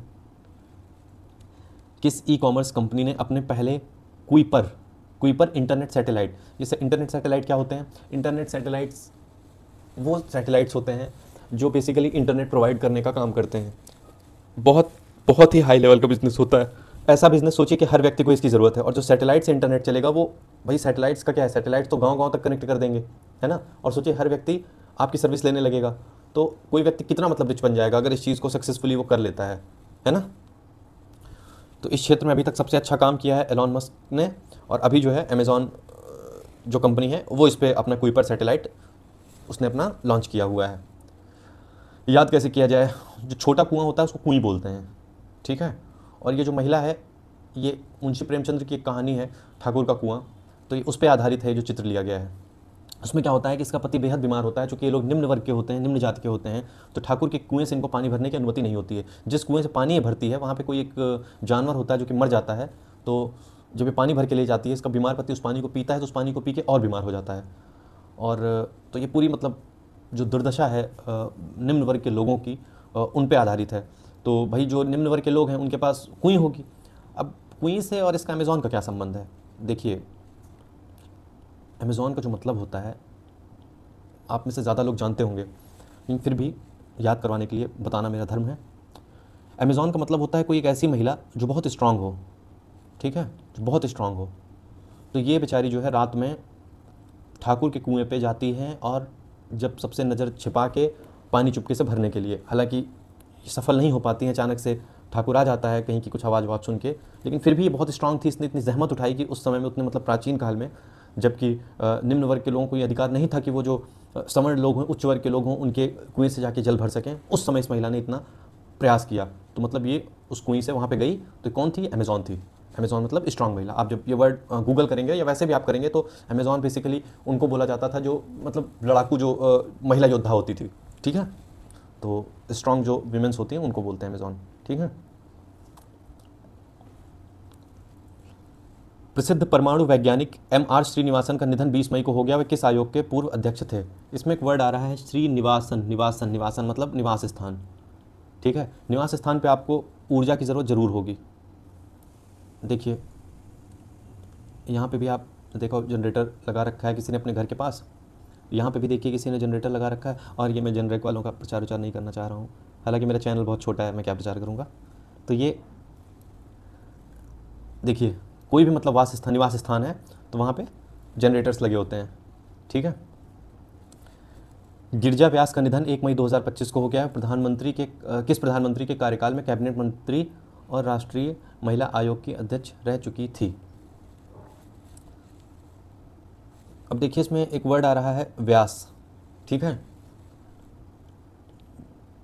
व्यास जी ने किसका मन नहीं मोहा है? मुझे नहीं लग रहा है कि कोई भी ऐसा व्यक्ति जो लेक्चर देख रहा होगा उसमें से कोई ऐसा व्यक्ति हो जो व्यास जी को न जानता हो, वेद व्यास को, ठीक है। तो बस आप ऐसे याद रखना है इसको कि जहाँ पे गिरिजा व्यास का नाम आएगा समझ लेना कि मनमोहन सिंह उस समय पीएम थे। एयरोस्पेस ग्रेड का भारत का सबसे बड़ा टाइटेनियम और सुपर लॉय मटेरियल प्लांट कहाँ स्थापित हुआ है? अब देखिए इसमें एक वर्ड आ रहा है टाइटेनियम, में एक वर्ड आ रहा है टाइट नियम। सबसे ज़्यादा टाइट नियम अगर आपने देखा होगा महाभारत में, रामायण में, तो सबसे ज़्यादा टाइट जो नियम थे वो लक्ष्मण जी के लिए थे। भाई इनको किसने कहा था वनवास के लिए? किसी ने नहीं कहा था, फिर भी गए। उन्हीं मार्गों से ये भी गुजरते थे जहाँ से श्री राम गुजरते थे। इनके पैर में भी कांटे चुभते होंगे, इनके पैर में भी कीचड़ लगता होगा, इनको भी पैर दर्द होता होगा। ये तो श्री राम के पैर वगैरह दबा देते थे, सब चीज़ें कर देते थे। यहाँ पे भी देखिए नीचे बैठते थे, ठीक है। भगवान श्री राम जो है इन्होंने कठिन परीक्षा से गुजरे, ठीक है। इनके पिताजी ने बोला था कि भाई आप जाइए, आपको वनवास हम देते हैं, लेकिन आप सोचिए कि ये व्यक्ति वहाँ पे क्यों है और ये इनकी सेवा कर रहे हैं लगातार। ये चाहते तो लक्ष्मण जी अपना रहते महल में अयोध्या में, किसने इनको भेजा था? किसी ने नहीं भेजा था, आराम से रहते साथ। लेकिन सोचिए कि व्यक्ति वहाँ गया और सोचिए कि इनको तीर भी लग गया था अंतिम में। और जब संजीवनी बूटी हनुमान जी लेने गए थे तो सबसे ज़्यादा अगर जो है टाइट अगर नियम से कोई गुजरा है, कोई मतलब सुपर पर्सनैलिटी थी उस पूरे वाक़ये में, इस पूरे उसमें रामायण में, तो मुझे लगता है कि वो लक्ष्मण जी थे और इनको प्रेम से लखन कहते हैं। तो ये लखनऊ की बात हो रही है। टाइटेनियम और सुपर लॉय मटेरियल प्लांट कहाँ स्थापित हुआ है? लखनऊ में स्थापित हुआ है। केंद्र सरकार ने किन 2 राज्यों को जोड़ने वाले शिलोंग सिल्चर ग्रीनफील्ड कॉरिडोर परियोजना को मंजूरी दी है?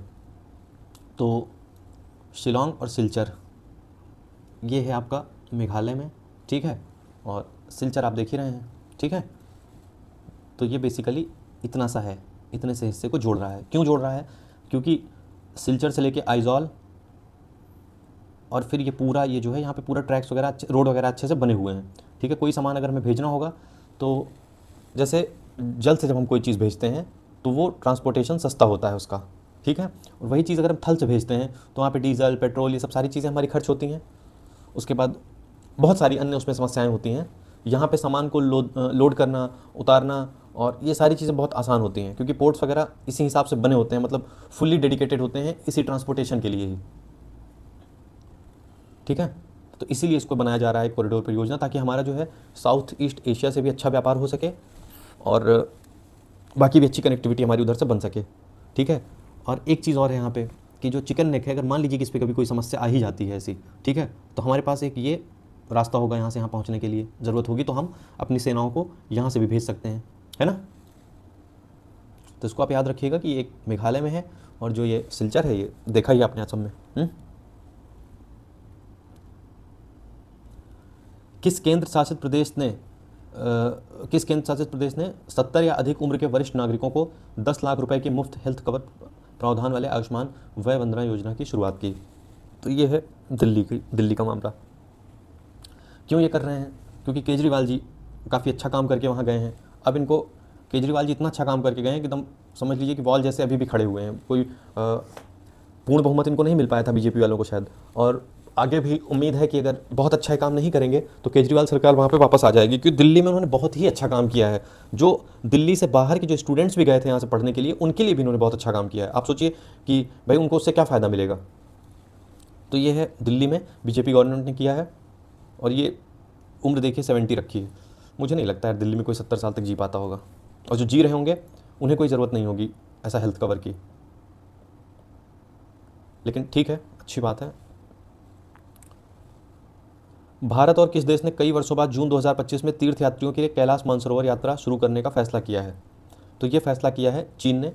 बहुत आसान सा प्रश्न है। जो मानसरोवर की यात्रा होती है सब लोग आप जानते हैं, किसी इसमें कुछ ज़रूरत नहीं ट्रिक की।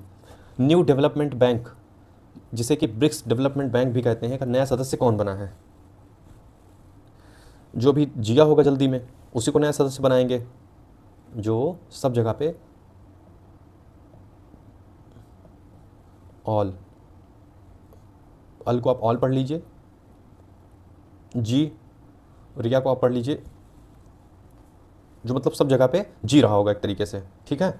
तो वैसा ही कंट्री पकड़ा जाएगा। तो इसमें देखिए इसमें लिखा हुआ है ऑल जी, मतलब जो सब जगह पे जी रहा होगा उसी को नया सदस्य बनाया जाएगा, क्योंकि वही व्यक्ति जो है नए डेवलपमेंट्स कर सकता है। जो सारी जगह पे सर्वाइव कर जाए, जो सारी जगह पे जीवित रह जाए, वही कोई नया डेवलपमेंट कर सकता है। तो ये हो जाएगा अल्जीरिया। भारत की पहली विस्टाडोम जंगल सफारी ट्रेन का किस राज्य ने लॉन्च किया है? पहले तो आप ये शब्द देखिए, इसमें लिखा हुआ है विस्टा डोम, ठीक है। अब ये जो डोम वर्ड होता है गुंबद के लिए इस्तेमाल किया जाता है, जो विस्टा का मतलब होता है जहाँ पे आपको चीज़ें बिल्कुल साफ साफ दिखाई पड़े, ठीक है। अब आप ध्यान से देखिए, ये विंडोज़ आप देखिए कितनी ज़्यादा बड़ी हैं, ठीक है। ध्यान से देखिए, आपने इतनी बड़ी विंडोज़, वैसे जो नॉर्मल ट्रेन्स होती हैं जिनसे आप यात्रा करते हैं, इतनी बड़ी विंडोज़ आपने नहीं देखी होंगी। ये ट्रेन पूरी इस प्रकार से बनाई गई है, इस प्रकार से डेडिकेटेड है कि लोग बाहर जो जंगल का है उसका व्यू लोग ले सकें। ये तो हो गया विस्टा। डोम का क्या मतलब होता है? डोम का मतलब तो गुंबद होता है। अब गुंबद कहाँ है भाई? क्या ट्रेन गुंबद से बनी है? नहीं, ये जो चेयर्स हैं ये ऐसी हैं कि आप इनको किसी भी साइड घुमा सकते हो। ये देखिए इसका मुंह उस तरफ है, फिर ये देखिए इसका मुंह इस तरफ है। दो लोग अपना गए हुए हैं घूमने उमने, और यहाँ पे भी देखिए ऊपर भी ग्लासेस इसमें लगे हुए हैं ताकि आप ऊपर अच्छा मौसम वगैरह हो वो भी आप देख सकिए, है ना। तो यहाँ पे डोम का मतलब ये है जो इसकी चेयर्स हैं वो गुंबद जैसी हैं, आप मतलब किसी भी डायरेक्शन में इसको घुमा सकते हो। तो इसीलिए इसका नाम रखा गया है विस्टा डोम।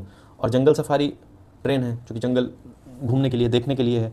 तो ये इसलिए दुधवा नेशनल पार्क यूपी में इसको संचालित किया जाएगा, ठीक है। केंद्र सरकार ने किस अंतर्राष्ट्रीय संगठन के कार्यकारी निदेशक केवी सुब्रमण्यम का कार्यकाल समय से पहले ही खत्म कर दिया और इनको वापस बुला लिया? तो आप सीधी सी बात ये समझिए कि मान लीजिए कि किसी का कार्यकाल समय से पहले ही अगर खत्म कर दिया सरकार ने, तो इसका मतलब ये है कि वो किसी गलत चीज़ में संलिप्त रहा होगा। और आदमी किन मामले में क्या कर सकता है गलत? यही गलत कर सकता है कि पैसे वगैरह को लेकर कुछ गड़बड़ कर सकता है। तो अंतर्राष्ट्रीय मुद्रा कोष आप जहाँ भी ऑप्शन आएगा आप लगा देना। और यहाँ पे मैं इसीलिए एक ऑप्शन देता हूँ ताकि आपके दिमाग में कोई सेकंड थॉट आए ही ना। रोमानिया के नए राष्ट्रपति कौन बने हैं? रोने का मन कब करता है? जब आप कोई घोस्ट देखते हैं, कोई डायन देखते हैं, जब आप किसी शोर सुनते हैं किसी डायन का, तब आपका रोने का मन करता है। ठीक है, तो रोने का मन किया, रो मानिया। क्यों? क्योंकि इन्होंने शोर सुना डायन का। सूडान के गृह युद्ध के बाद पहली बार प्रधानमंत्री कौन बने? देखिए यहाँ पे किसी के डॉन बनने की बात हो रही है। ठीक है, यहाँ बात हो रही है डॉन बनने की। प्रेमानंद जी समझा रहे हैं, कह रहे हैं कि क्या मिलेगा तुमको भाई, क्या मिलेगा, मगर डॉन बन भी गए तो एक पर्टिकुलर जो भी तुम्हारा जो भी एज होगी, जो भी एज लिमिट होगी, उतना जी के मर जाओगे और पता नहीं कितने लोगों को कष्ट और परेशानी दे के जाओगे। तुमको सब यहीं छोड़ के चले जाना है। ठीक है, तो देखिए ये भी व्यक्ति विचार करने लगा, इसको लगा हाँ यार बात तो सही है, बाबा की बात तो एकदम ठीक है। तो इनका क्या नाम है? कामिल, मतलब क्या मिलेगा। इदरीस, आज आप मतलब रईस हो जाएंगे इतने लोगों को परेशान करके, लेकिन कुछ आपको मिलेगा नहीं। अब आप रईस हो गए, लेकिन क्या मिला आपको? डॉन बन के आप रईस हो गए, अब आप क्या क्या मिल गया आपको एक्स्ट्रा? मतलब पैसे वैसे में क्या रखा है? कितना ही आप मतलब कितना ही आप पैसा यूज़ कर लेंगे? आप एक लिमिट से ज़्यादा खा नहीं सकते हैं। एक ही जगह पे आप रह सकते हैं एक समय में, एक ही गाड़ी में आप चल सकते हैं। आपके पास 20 गाड़ियाँ हों, घूमोगे तो आप एक ही में ना। तो इनका कहने का मतलब ये है कि डॉन ऑन मत बनो यार, क्या मिलेगा? याद रखना। अमेरिका यूएसए में मई 2025 में किस देश से आतंकवाद समर्थन देश टैग सहित कई प्रतिबंध हटा दिए गए? ये है सीरिया। तो अमेरिका का भाई इतना दिल बड़ा क्यों हो गया कि इन्होंने सीरिया से इतने सारे प्रतिबंध और सारी चीज़ें हटा ली? चलिए चलते हैं, कुछ आपको खास दिखाते हैं।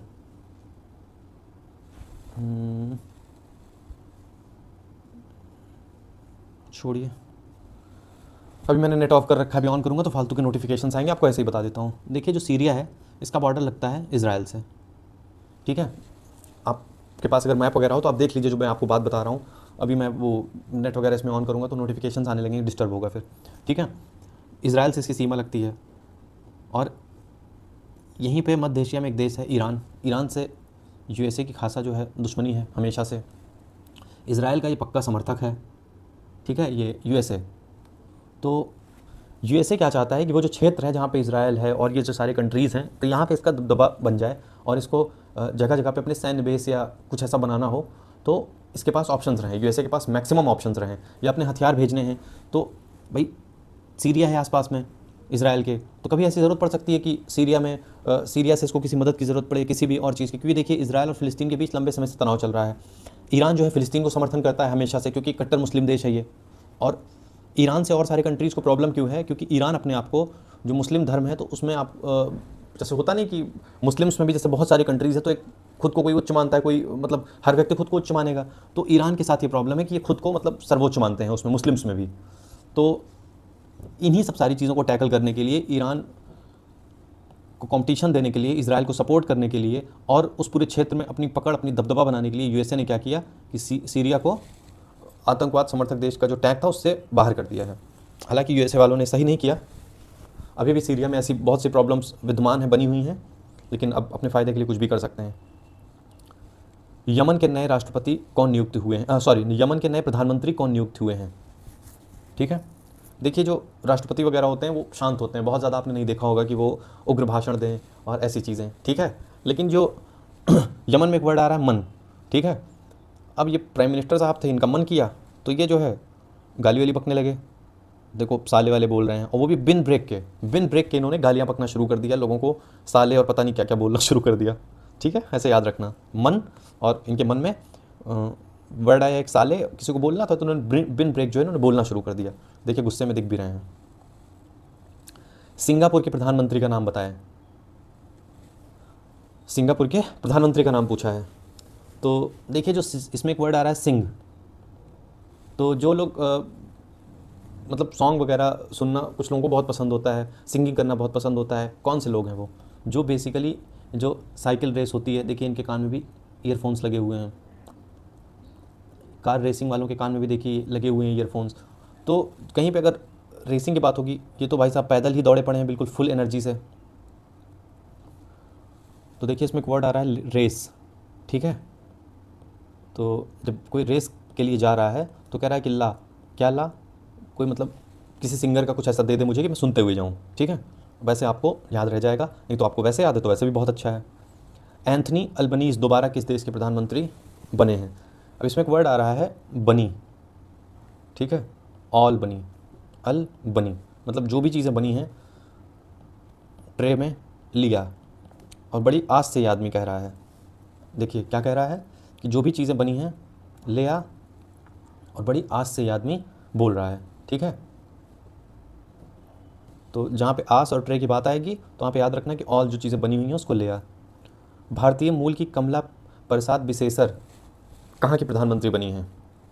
इसमें एक वर्ड आ रहा है प्रसाद। आप मंदिर जाते हैं तो आपको प्रसाद मिलता है, ठीक है। प्रसाद मिलता है तो कभी कभी मान लीजिए कि कुछ मंदिरों में सब्जी पूड़ी भी मिलती है, तो देखिए ये दाग लग जाते हैं आपके ऊपर, 1 2 3, कितने दाग लगे हुए हैं? 3 दाग। और प्रसाद आप जब लेके आते हैं तो एक तो आप अपने लिए लेके आते हैं और एक आप ले लेते हैं किसी अपने खास के लिए, जिसको आपको मन हो कि हाँ भाई हम इनको भी दे दें, ठीक है। तो यहाँ पे देखिए क्या है, प्रसाद से आप क्या याद आ गया कि 3 जो है दाग और 2 बैगो, ठीक है। आप एक बार इसको देखिए, उसके बाद सिर्फ ये जो इमेजेस लगी हुई हैं आप इसका प्रिंट आउट निकलवाइएगा, सिर्फ ये इमेजेस देख के आपको याद आ जाएगा, आपको ये कुछ पढ़ने की ज़रूरत नहीं पड़ेगी।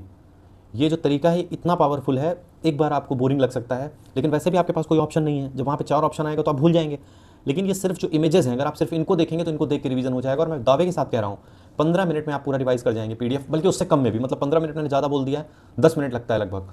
मेरे पास बहुत सारे स्टूडेंट्स के मैसेज आए हैं कि सर वो सिर्फ इमेजेस देख के 10 मिनट में हमारा पूरा रिवाइज हो जाता है, और 1 घंटे में तो हम कम से कम मतलब 4 से 5 महीने का कर लेते हैं। कम से कम 4 महीने का आपका रिवाइज होगा 1 घंटे में, अगर आप बहुत धीमी चाल से कर रहे हैं इसको। किस गांव को भारत का पहला महावत गांव घोषित किया गया है? ध्यान से देखिए, ये एक महावत विलेज है, ये महावत हैं। महावत वो होते हैं जो हाथियों को कंट्रोल करते हैं, हाथी राजा को। अब ये देखिए, ये क्या दिख रहा है? कद्दू दिख रहा है। अब इनको बहुत पसंद होता है कद्दू, ठीक है। ये गए और इन्होंने जाके अपनी गर्लफ्रेंड को भी बुला लिया कि आ जाओ आ जाओ आ जाओ, तुमको कुछ खिलाते हैं। अब दोनों लोग जो है मज़े से खाने पीने लगे। क्या खा रहे हैं? कद्दू। कद्दू इतना पसंद है भाई तो गांव का भी नाम ऐसे रख दिया जाए, थेपा काडू। जब आप इंग्लिश में लिखेंगे इसको तो ये ऐसे आएगा, ठीक है। तो ये भी कद्दू आएगा इसके लास्ट में। अब ये तमिलनाडु के नीलगिरी जिले में स्थित है। और द हिंदू में, इंडियन एक्सप्रेस में क्या मतलब जो शानदार आर्टिकल निकला था, जो जो शब्द लिखे गए हैं, पढ़िएगा एक बार, मन आपका खुश हो जाएगा। मतलब ज़रूर पढ़िएगा इस आर्टिकल को। मेरी रिक्वेस्ट है आप लोग एग्जाम के बाद पढ़िएगा इसको, कहीं डायरी में नोट कर लीजिए, छोटी डायरी ले लीजिए, उसमें कुछ कुछ चीज़ें आप लिख लिया करिए। पढ़िएगा, मतलब आपकी इमोशंस जहाँ होंगे आज ना, उससे करीब 200 गुना ऊपर चले जाएंगे, उससे भी कहीं ज़्यादा ऊपर चले जाएंगे। शोधकर्ताओं ने किस राज्य में अनोखी गुफा मछली की प्रजाति खोजी है? अब देखिए, ये गुफा है, ठीक है। गुफा में नीचे मछली अगर पनपनी है, पैदा होनी है तो पानी होना चाहिए, ठीक है। अब ये बताइए, गुफा हो, समुद्र हो, नदी हो, नहर हो, कुछ भी हो, जल का अल्टीमेट सोर्स क्या है? ठीक है, ये गुफा है, इसके अंदर जल है, तो पानी नदी से आया होगा। भाई नदी में कहाँ से आया होगा? ग्लेशियर से आया होगा। ग्लेशियर पे कहाँ से आया होगा? अल्टीमेट जो सोर्स है वो है मेघ, ठीक है। कहीं पे भी अगर मछली पनप रही है, गुफा में भी अगर वो पनप रही है, तो अल्टीमेट सोर्स है मेघ। तो कौन सा ये राज्य है? मेघालय, ठीक है। तो अगर कोई गुफा मछली भी है तो वो भी मेघालय में ही बनेगी, क्योंकि जो जल का सोर्स है अल्टीमेट वो है मेघ। ग्लोबल फॉरेस्ट वॉच के अनुसार भारत में वन क्षेत्र में नुकसान की सबसे बड़ी वजह इसमें से क्या रही है? बहुत सामान्य सा प्रश्न है, पर्यावरण में आपने इसको लाखों बार पढ़ा होगा कि जंगल में जब आग की घटना होती है उससे सबसे अधिक जो है वन को नुकसान होता है। ग्लोबल फॉरेस्ट वॉच के नए डेटा के अनुसार कितने हेक्टेयर प्राथमिक जंगल खो दिए? तो ये खो दिए हैं 18,200 हेक्टेयर। कैसे याद रखा जाए? फॉरेस्ट वॉच, फॉरेस्ट पे नज़र बनाए रखने का मतलब है कि आप मुश्किल से 4-6 घंटे सोइए, बाकी आप लगातार उस पर नज़र बना के रखिए। कब कितने घंटे नज़र बनाना होगा? 18 से 20 घंटे आपको नज़र बना के रखना होगा, ठीक है। तो 18-20 और आगे 0 और इस तरीके से अगर रह जाए दिमाग में तो ठीक है, वरना आप अपनी कोई ट्रिक बना लीजिएगा। याला ग्लेशियर को मृत घोषित कर दिया गया है और कहाँ पर इसको श्रद्धांजलि दी गई? याला ग्लेशियर, ठीक है, नाम याद रखिए, याला ग्लेशियर। याला में आपको वर्ड दिख रहा होगा या अल्लाह, या अल्लाह। अगर आप इसको तोड़ते हैं, तोड़ मरोड़ करते हैं, तो आपको इसमें एक वर्ड मिलेगा या अल्लाह टाइप से, ठीक है, मतलब ये है कि हाँ कोई ऐसा जो मतलब मर गया, तो अगर कोई ऑप्शन आता है कि हाल ही में किस ग्लेशियर को मृत घोषित कर दिया गया है, तो आप ये जो रिएक्शन होता है मुस्लिम्स में बेसिकली, ये आप याद रखना, ठीक है।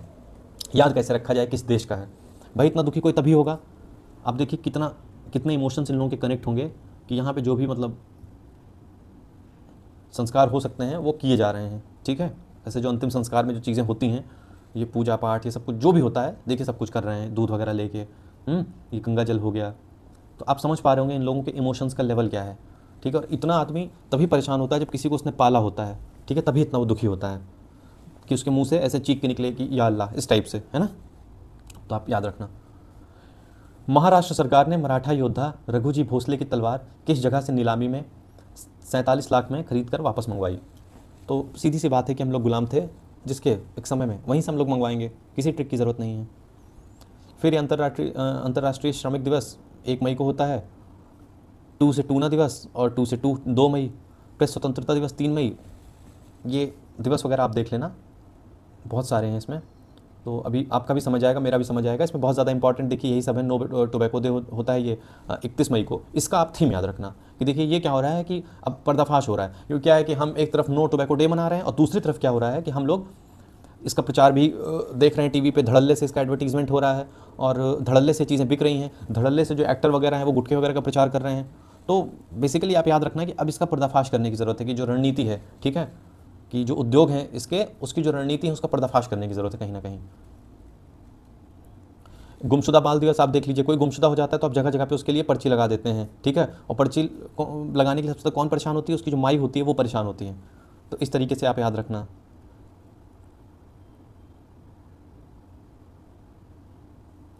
थायराइड भी आपको मान लीजिए हो रहा है तो आप फिर